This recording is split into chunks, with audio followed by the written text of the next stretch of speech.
दोस्तों, संजय दत्त की जिंदगी जितनी उनके फिल्मी किरदारों से भरी पड़ी है, उतनी ही उनकी असल जिंदगी भी किसी थ्रिलर फिल्म से कम नहीं है।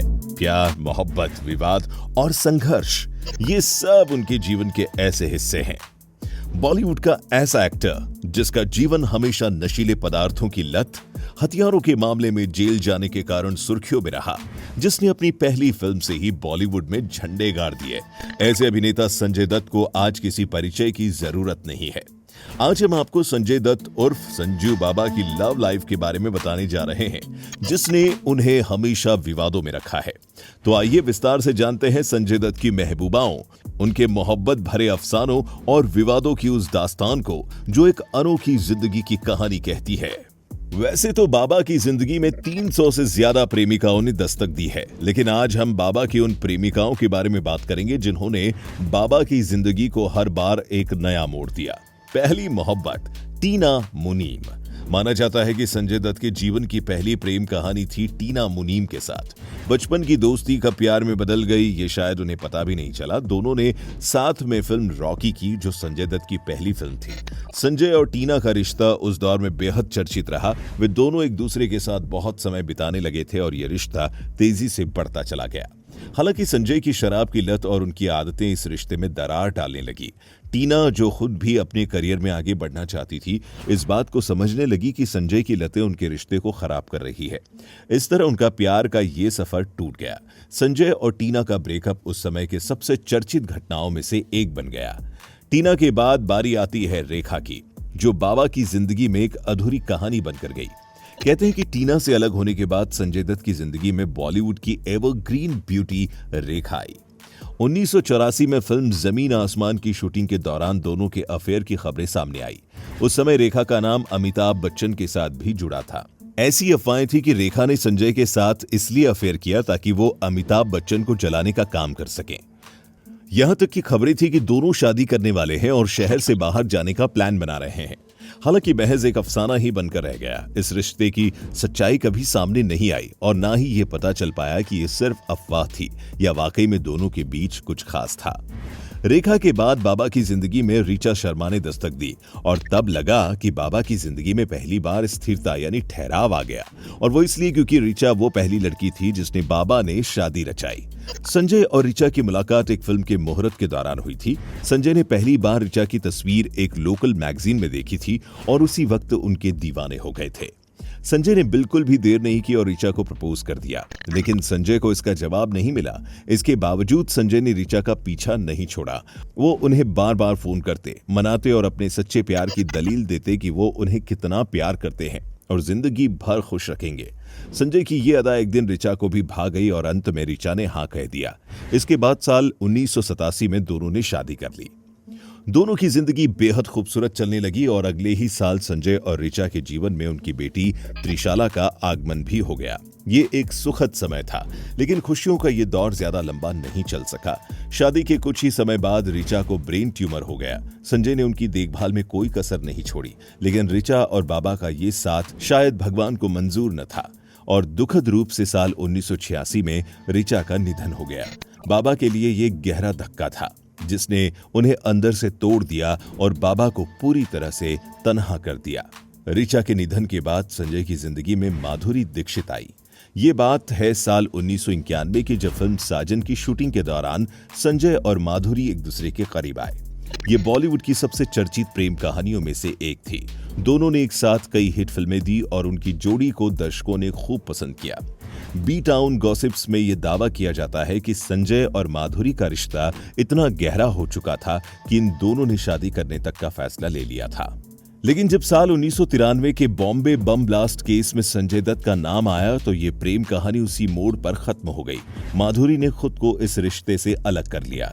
संजय के लाख समझाने पर माधुरी तो फिर भी मान गई, लेकिन उनके पिता इस रिश्ते के सख्त खिलाफ हो गए। उन्होंने एक ऐसे व्यक्ति को अपना दामाद बनाने से साफ इनकार कर दिया जिस पर एक एक्ट लगा हो। ऊपर से संजय की पहली शादी, जिसने उनकी मुश्किलें और बढ़ा दी।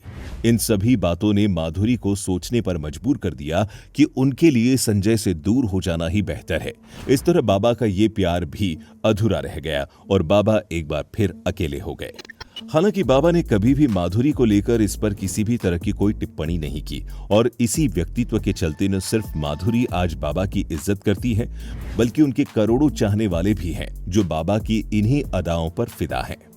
ऋचा के निधन और माधुरी से दर्द मिलने के बाद संजय की जिंदगी में मॉडल सोशलाइट रिया पिल्लई आई। रिया संजय के जीवन के उस कठिन दौर में उनके साथ खड़ी रही जब संजय 13 महीने की जेल की सजा काट रहे थे। रिया उनसे मिलने जेल भी जाया करती थी। इस बीच ये दोनों इतना करीब आ गए कि साल 1998 में संजय दत्त ने रिया पिल्लई से शादी कर ली।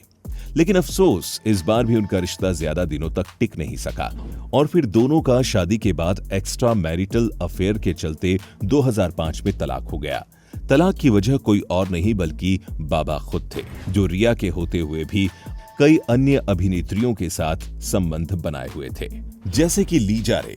लेकिन उनकी ये प्रेम कहानी भी बहुत कम ही चली और कुछ समय साथ रहने के बाद दोनों अलग हो गए। ये पहली बार नहीं था जब बाबा ने एक साथ दो लड़कियों के प्रेम प्रसंग से खेला था, बल्कि इनसे पहले भी वो ऐसा कर चुके थे जब संजय दत्त की लाइफ कीमी काटकर और रति अग्निहोत्री एक साथ आई थी। लेकिन संजय दत्त दोनों अभिनेत्रियों के साथ महज कुछ ही समय के लिए रिलेशनशिप में आए थे। संजय दत्त ने खुद अपने कई इंटरव्यूज में इस बात को स्वीकार किया है कि वो एक समय में एक से ज्यादा महिलाओं के साथ रिश्ते में रह चुके हैं, लेकिन वो कभी पकड़े नहीं गए। एक इंटरव्यू में संजय दत्त ने कहा था कि मैं एक समय में 3 रिश्तों में था। आपको बस थोड़ा सा चालाक होने की जरूरत है और बस ये ध्यान रखने की जरूरत है कि एक को पता नहीं होना चाहिए कि दूसरे के साथ क्या हो रहा है। संजय की जिंदगी में सब कुछ एक तरफ था और प्रेम प्रसंग अफेयर्स एक तरफ, तभी तो एक जाति नहीं थी कि उनकी जिंदगी में दूसरी नई लड़की की एंट्री तुरंत हो जाती थी, जैसे कि एक और अधूरी मोहब्बत नादिया दुर्रानी। जी हाँ दोस्तों, रिया से अलग होने के बाद संजय की जिंदगी में फौरन ही नादिया दुर्रानी आ गई। नादिया को संजय दत्त बहुत पहले से जानते थे, वो भी तब से जब रिया भी उनकी जिंदगी में नहीं आई थी। दोनों ने साथ में 2002 में फिल्म कांटे की थी।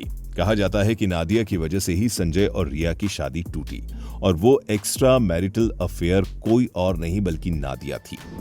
हालांकि इस रिश्ते का भी अंत हो गया और इसकी वजह क्या रही, हर बार की तरह इसके बारे में भी कोई नहीं जानता। रिपोर्ट्स के मुताबिक ब्लास्ट में इस्तेमाल किए गए हथियारों को संजय दत्त के घर पर रखा गया था। इन हथियारों में अबू सलेम की 2 AK-56 राइफलें और 250 गोलियां भी शामिल थीं। हालांकि संजय ने बाद में ये हथियार वापस कर दिए थे, लेकिन उनके खिलाफ आर्म्स एक्ट के तहत मुकदमा दर्ज किया गया। कोर्ट ने उन्हें 6 वर्ष की सजा सुनाई, जिसे बाद में कम कर 5 वर्ष कर दिया गया। संजय ने साल 1993 से लेकर 2016 तक कई बार जेल की सैर की, लेकिन आखिरकार 2016 में उन्होंने अपनी सजा पूरी कर ली और रिहा हो गए। इस विवाद ने संजय की जिंदगी को हिलाकर रख दिया। उनके करियर पर इसका गहरा असर पड़ा, लेकिन उन्होंने हार नहीं मानी और अपनी जिंदगी को फिर से पटरी पर लाने की कोशिश की। संजय दत्त की जिंदगी का यह दौर एक कठिन परीक्षा थी, जिसमें उन्होंने अपने अंदर की ताकत को पहचाना और अपने आप को एक नया रूप दिया। तो दोस्तों, ये थी संजय दत्त की जिंदगी की वो कहानी जो किसी फिल्म की स्क्रिप्ट से कम नहीं है, जहां रोमांस, मोहब्बत, अधूरे किस्से और ढेर सारे विवाद सब कुछ एक ही कहानी में मौजूद हैं। उम्मीद है कि संजय दत्त के जीवन से जुड़ा ये छोटा सा अंश आपको अच्छा लगा होगा। अगर हाँ, तो इसे लाइक और शेयर जरूर करें। साथ ही हमें कमेंट्स में ये भी बताएं कि क्या आप इसका दूसरा पार्ट भी देखना चाहते हैं।